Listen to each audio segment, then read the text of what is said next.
E aí, pessoal, vem a questão do exame físico das orelhas. Algumas pessoas falam, mas você observar as orelhas? Sim, gente, tem pessoas que até nascem sem ela, né? Então a gente tem que observar a forma, tamanho, simetria, implantação, né? Se tem os papilomas pré-auriculares, né? Se tem aqui a entrada. Normalmente depois também se faz ali o teste da acuidade auditiva para ver se a pessoa escuta bem, né? Se a criança faz aquela emissão de um ruído ali próximo ao ouvido e observa se a resposta, né, da criança, se ela tem um reflexo. Normalmente esse reflexo é piscar os olhos, né? Então a gente também tem que observar as orelhas. Aí para vocês verem, ó, algumas crianças tanto nascem com algum tipo de anomalia, né? Sem as orelhas.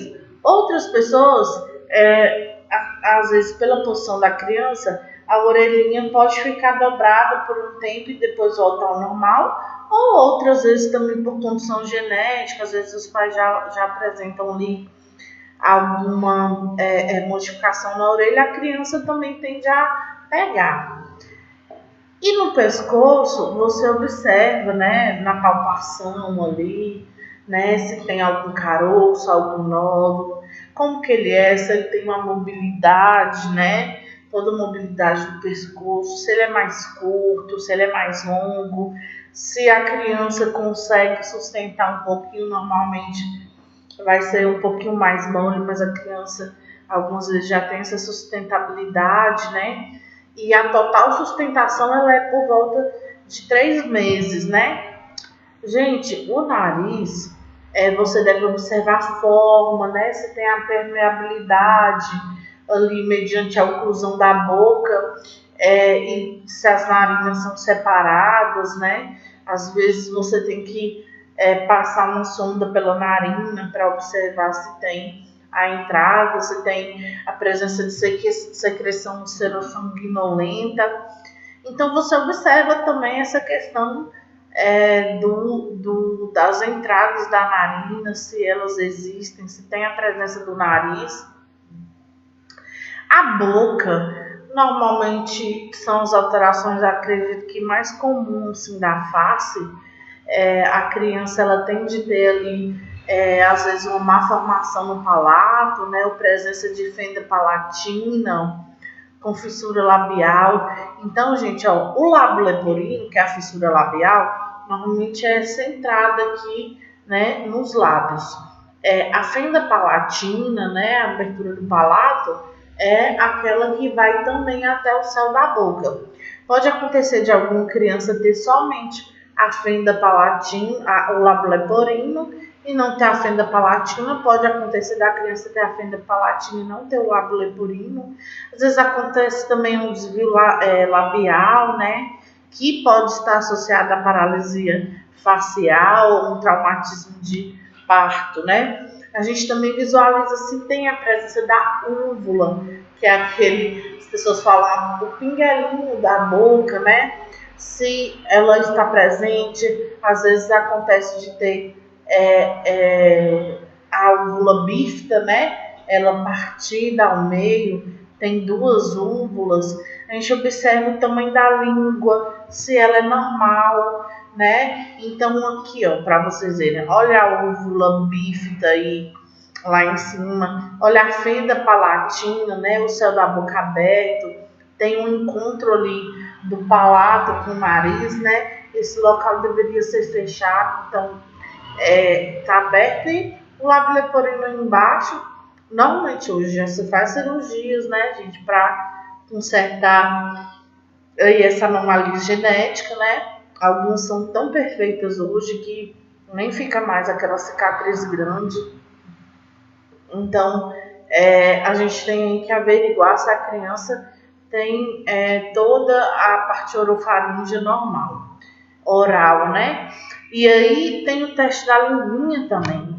Algumas crianças acontecem da língua vir em forma de coração, né? durante o choro ali, você faz a avaliação e você descobre que o frênulo ali da língua, que é essa partezinha de baixo, essa membraninha que conecta a língua ao assoalho da boca, pode ter ali pode ser pregado, né? E aí acontece de prejudicar aí os movimentos da língua da criança, inclusive a amamentação. Eu tive uma amiga que, inclusive, ela é enfermeira, que ela passou por grandes problemas, porque eles só foram descobrir que a linguinha do filho era pregado algum tempinho depois do nascimento, cerca de um mês. Nisso a criança, justamente porque a criança mamava, ela não engordava, não pegava peso, então ela ficava mais chupetando o peito, o bico do peito dela cortou muito, machucou bastante por conta disso, até que se levou ali num cirurgião, né? Algumas vezes, mas o cirurgião dentista que faz isso, né? E aí faz um cortezinho para liberar esses movimentos da língua. Tanto que algumas crianças crescem e continuam com a língua presa, justamente por conta desse ligamento aí no frênulo. Tá vendo? Para vocês verem. Isso é um frênulo que uma língua pregada, né? Um frênulo pregado. E aí vem os pulmões, né? A avaliação dos pulmões ali, da respiração, né? Normalmente, gente, a respiração, ela é mais abdominal. O distendimento, né? E a volta ali do abdômen, isso mostra que a criança está respirando normalmente. Se a respiração predomina na parte torácica da criança, tem aquele movimento, né, mais torácico, às vezes puxa, né, com mais força, aquilo dali quer dizer que a criança está com uma certa dificuldade respiratória. Então, normalmente, os movimentos eles são contados ali durante 2 minutos ou 1 minuto, e aí a gente observa se a frequência respiratória está boa, né? O tórax, gente, a gente observa se existe alguma assimetria, né? Pode ser uma malformação do coração, nos pulmões, na coluna, no arcabouço das costas, né? A gente observa ali o engurgitamento das mamas, presença de leite, né? Pode ocorrer ali em ambos os sexos. Também as glândulas supranumerárias, às vezes acontece ali. Quem nunca ouviu ali a mãe falando: nossa, meu filho tá com a pedrinha do peito grande, meu filho tá com a pedrinha do peito grande. Gente, aquilo dali é mais hormônio da mãe. Normalmente aquele peitinho ali ele vai voltar ao normal. Em alguns casos não, mas na maioria dos casos sim, devido à quantidade de hormônios da mãe que se passou para a criança. Olha aí, ó, em relação ao tórax, olha a anomalia, né? Em alguns casos, gente, em grande maioria, ela é só uma anomalia óssea. Muitas vezes isso não influencia em nada no funcionamento cardíaco da criança, mas em outros casos, né, observa-se até a presença de 2 corações, presença de um só pulmão. Então a gente tem que avaliar, escutar, né, se houver alguma desconfiança de alteração e precisa-se de um exame de imagem, recorre-se a isso, né?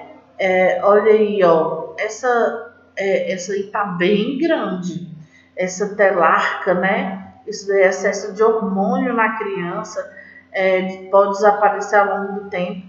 Às vezes acontece somente no carocinho ali, nas mamas mesmo, de estar aquele carocinho maior, e às vezes acontece de estar dessa forma. O abdômen, gente, a gente vai observar bastante se existe alguma hérnia umbilical, algum granuloma umbilical. A gente observa se há qualquer tipo de alteração. Se houver necessidade de cirurgia, se há estrangulamento, como que está, né? Depois você até observa como que está o funcionamento desse intestino, né? Então, tudo isso você observa ali fazendo o exame físico do abdômen. Pode acontecer, gente, também de se ter uma gastrosquise ou uma onfalocele, né? Normalmente são casos tanto que onde o intestino é exposto, nasce exposto, ou coberto por uma membrana ali. Ambos precisam de cirurgia para se colocar normalmente, né, dentro ali do abdômen. E aí tem a onfalite também, que acontece às vezes por falta de higiene ou limpeza ali no local do umbigo, né, que normalmente é aquela inflamação a nível do umbigo. Antigamente, antes da era séptica, né, onde se utilizava o álcool a 70, normalmente era muito frequente a onfalite, né, em recém-nascidos. Então, tudo que é ite, remete a uma infecção, uma inflamação. Então, aí seria uma inflamação, né, a nível de umbigo.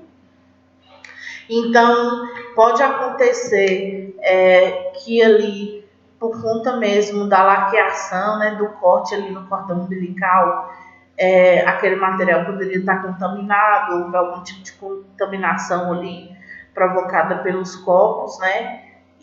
Ou então durante a higienização, às vezes algumas mães ou cuidadores colocam ali a fralda de forma que não protege, né, a roupinha, ou às vezes as próprias fezes vazam, né, e contaminam aquele lugar.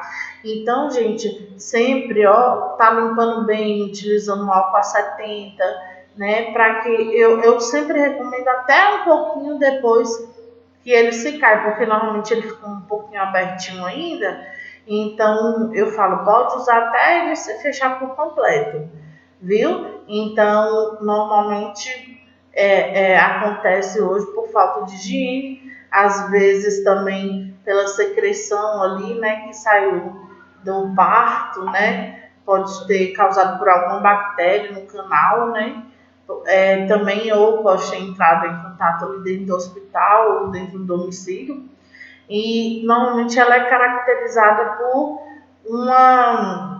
a presença de pus, né, ou pus, ou cheiro forte, ou secreção mais amarelada, e ela tem que se cuidar porque pode complicar, né, ali, levar a infecção tanto para o fígado quanto para o peritônio, e o tratamento normalmente é com antibióticos endovenosos ou locais, viu? Então, se você sente um cheirinho diferente, presença de secreção, é bom procurar o médico, porque quando se refere a qualquer tipo de secreção amarelada, se remete mais a uma infecção bacteriana. E aí a gente vem para o exame físico cardiovascular. A frequência cardíaca ela varia ali entre 120 e 160 batimentos por minuto. Gente, pode acontecer de vocês virem relacionados à parte cardiovascular, tanto BPM quanto IPM, que é batimentos por minuto ou incursões por minuto, né? A presença também de sopros, né, em recém-nascidos, normalmente nos primeiros dias de vida, gente, é comum. Ela pode desaparecer em alguns dias. Se mantiver, você vê que né, na ausculta continua até ela maior, o médico vai avaliar se precisa de alguma cirurgia ou não, né? Então, pode acontecer também, se houver essa persistência ali, né, durante um tempo maior, pode ser que haja uma formação congênita cardíaca. E a gente também tem aí, a questão do coração que se expõe, né? Ele nasce fora normalmente da caixa torácica, né? Isso pode acontecer e também precisa de cirurgia. Sempre observar se no abdômen também tem uma distensão por presença de líquido ou obstrução de fezes ou perfuração intestinal. Então, são casos comuns que podem estar trazendo alguns malefícios aí para essas crianças. E a gente vem com a avaliação das genitálias, tanto masculina quanto feminina. Gente, na masculina é muito comum que se tenha presente a fimose. A fimose é uma condição até fisiológica, né, ao nascimento.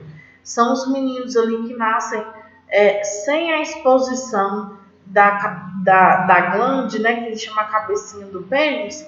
Normalmente a criança ela não consegue chegar até mais embaixo, porque essa pele normalmente ela está mais fechadinha, normal. Se a criança for crescendo, a gente sempre orienta para as mães, para ela mesma fazendo o exercício, né, puxando. Se chegar um momento que ela está maiorzinha e não voltou ainda, você orienta a passar a pomada que vai ajudar. Se chegou maiorzinha, não saiu de forma nenhuma, aí se busca a cirurgia para a realização, né, retirando a fimose, né, essa pele que encobre aí a glande do bebê. E a feminina, pode haver uma secreção ali esbranquiçada nos primeiros dias, né? Essa secreção, ela pode acontecer tanto em crianças, em meninas, né? Ela vai acontecer de estar presente, é normal, a partir com a limpeza que se faz ali na higiene, você consegue tirar aquilo, não precisa usar de força, a não ser que aquela secreção ela não sai, ela fica impregnada e ela começa a mudar ali a forma dela, né, a espessura, aí pode ser que venha a ter uma infecção por fungos também, né, e tem tanto a hidrocele, né, que é ali o escroto da criança em tamanho maior, quanto a hernia inguinal bilateral, gente, vocês estão vendo aí em cima da vagina da menininha, que tem dois carocinhos, ali é a hernia inguinal bilateral, pode ser unilateral ou bilateral. E aí a gente tem também no testículo, na genitália masculina, né? A gente pode ter também a fimose, que como eu falei, né, é a cabecinha do pênis que ainda é recoberta por uma película, né, por uma pele, ela não se abre, não expõe a glande ainda. E o testículo ectópico, que o bebê ele apresenta às vezes só um testículo e o outro é interno, ambos podem ser internos. Isso varia de criança para criança, né? Tem aquela que tem normal e aquelas que você encontra alteração. Lembrando que na fimose, gente, em alguns casos é necessário a cirurgia, né? Quando a criança ela já é maiorzinha, inicialmente a gente, como eu falei, vai pedindo para expor, né, a glande, a mãe mesmo, né, o cuidador mesmo faz isso. Quando é maiorzinha, às vezes a gente até ensina, por exemplo, quando chega uma criança lá, a mãe falando, ainda não sai, o que eu faço? Eu peço para a mãe mesmo ensinar a criança a ir puxando, né, o prepúcio ali, a pelinha que recobre, e tem também a pomadinha que vai se passando, e se até certo momento não se expor, né, aí a gente vai ter que recorrer à cirurgia mesmo. Em alguns casos, ocorre também as dermatites, né? A dermatite ela é muito comum, a gente conhece aí às vezes como as assaduras de fralda, né? Inicialmente, depois elas, como elas são alergênicas, né? Elas fazem um processo alérgico, acaba chegando a uma dermatite. E essa dermatite, gente, ela pode levar também a um crescimento de fungos, né? Então, pode chegar até uma cândida, quando já se espalha bastante, a pele ela muda um pouco a textura dela, né? Fica ali aqueles pontinhos brancos também, e aí tem que se usar pomada, né? Antifúngica nesse local. e também o intertrigo, né, aí nas laterais da virilha, né, pode acontecer também como se fosse uma assadura mesmo nesse local. A indicação é sempre se usar a pomada, das melhores é aquela de nistatina com óxido de zinco, né? Então a gente sempre orienta a estar utilizando as pomadas para assadura, e se já instalar um processo fúngico, né, deve ser usado juntamente uma pomada antifúngica. Aí a gente tem outros tipos de alterações. A gente tem o oxiurus, né? A oxiuríase, que a gente chama, que é aí presença de vermes no ânus da criança. É extremamente comum. Todos os dias chegam até nós: Ana, meu filho está coçando o bumbum, minha filha está coçando o bumbum.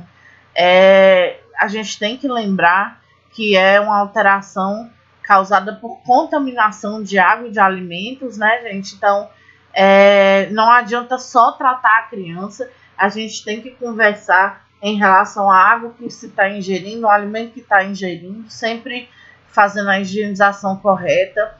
E aí a gente tem também a presença de HPV nos genitais e, infelizmente, uma situação que acontece aí no meio infantil, que é derivado do abuso sexual. Para vocês verem, aqui é um ânus, né? Então essa criança ela foi penetrada, ela foi abusada, e infelizmente esse estuprador ele tinha a presença de HPV, que é muito comum no indivíduo adulto, e acabou passando para essa criança em uma situação, realmente uma foto muito difícil de se ver. Lembrando, gente, que é muito importante que a gente investigue sempre qualquer alteração infantil. Se essa criança ela começa a apresentar ali nas partes íntimas, né, alguma alteração que te leve a um possível abuso, é muito importante que você investigue. Se você desconfia, que você leve até o médico, porque lá vai observar se houve um rompimento de ímen, uma penetração anal, né? É muito importante, porque que se essa criança ela estiver passando por qualquer tipo de abuso, que essa situação se interrompa, né? Então, a criança às vezes ela pode demonstrar aí alteração de comportamento, dor na região íntima, às vezes você vai lavar, sangramento. Então, é muito importante que nós possamos sempre estar observando os contatos da criança com outras pessoas, como que adultos, adolescentes e até mesmo outras crianças estão agindo perto do nosso filho, do nosso sobrinho, né, de qualquer criança ali que a gente cuide, para estar justamente evitando esse tipo aí de violência, né, que é a violência sexual. Aqui a gente tem também o prolapso retal. O reto ele acaba se expondo, exteriorizando, né? Nesses casos, gente, se não retornar ao normal, quando é assim, a gente tem que adentrar o reto, né? Novamente, colocar ele no local dele. E se ele continuar se exteriorizando, a criança ela tem que passar por algum tipo de cirurgia, né? Para poder evitar que isso fique ocorrendo. E também tem as fissuras, né? Os que a gente também pode chamar de picomas, que é muito comum em crianças que têm um intestino muito preso, fazem aí força, né, para fazer cocô, então acaba dando aí fissuras, hemorroidas, né? Então é sempre orientar em relação à alimentação, né? Se é uma criança já maiorzinha, dar ali alimentos que vão soltar o intestino, para se estar evitando mesmo que apareça aí algum tipo de fissura, de hemorroida. A gente entra então no exame neurológico. O exame neurológico, gente, é muito importante. além da observação do pai, da mãe, do cuidador dessa criança, é importante que se observe sempre o desenvolvimento dela. Como eu falei, algumas crianças elas vão ter um desenvolvimento mais lento, é normal. A gente tem aí normalmente algumas ações que as crianças fazem em determinada idade, mas não quer dizer que vai ser generalizado ali aquele movimento naquela determinada idade. Como eu falei lá no início, o importante é que não se tenha um retardo muito grande. Algumas crianças elas vão pular alguma etapa, por exemplo. Tem crianças que a mãe relata que ela não engatinhou. Ana, meu filho não engatinhou, ele já começou a andar de uma vez. Isso é normal.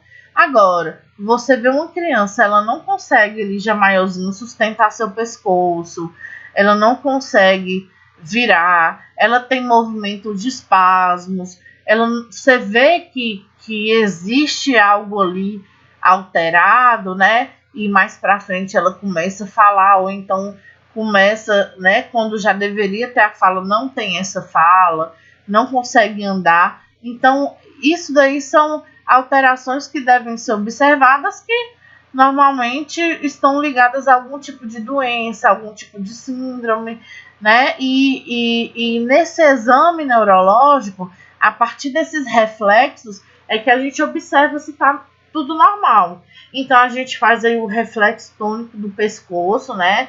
Para ver se a criança ela tem um movimento do pescoço, ela tem o retorno ao local, né? O reflexo de preensão quando você coloca o dedo, a criança normalmente ela pega, né, o seu dedo. O reflexo de marcha automática, quando você suspende ela e coloca sobre alguma superfície, normalmente ela faz um movimento como se estivesse andando mesmo. E o reflexo de engatinhar, né, que é aquele reflexo normalmente onde ela mesma se movimenta, né, fazendo um movimento de engatinhamento. Então, gente, nesse exame neurológico, a gente vai observar todas as atitudes, a reatividade, o choro, o tônus, né, os movimentos e reflexos do recém-nascido. A qualquer alteração, é ideal que a gente procure um médico, se necessário, o médico vai encaminhar ali para um neurologista, para alguém mais específico, para estar observando se realmente essa criança tem alguma alteração, para fazer algum exame mais específico. E em algumas idades aí da infância, que consegue se observar esses tipos de retardos, síndromes ou paralisias, né, que a criança venha a desenvolver.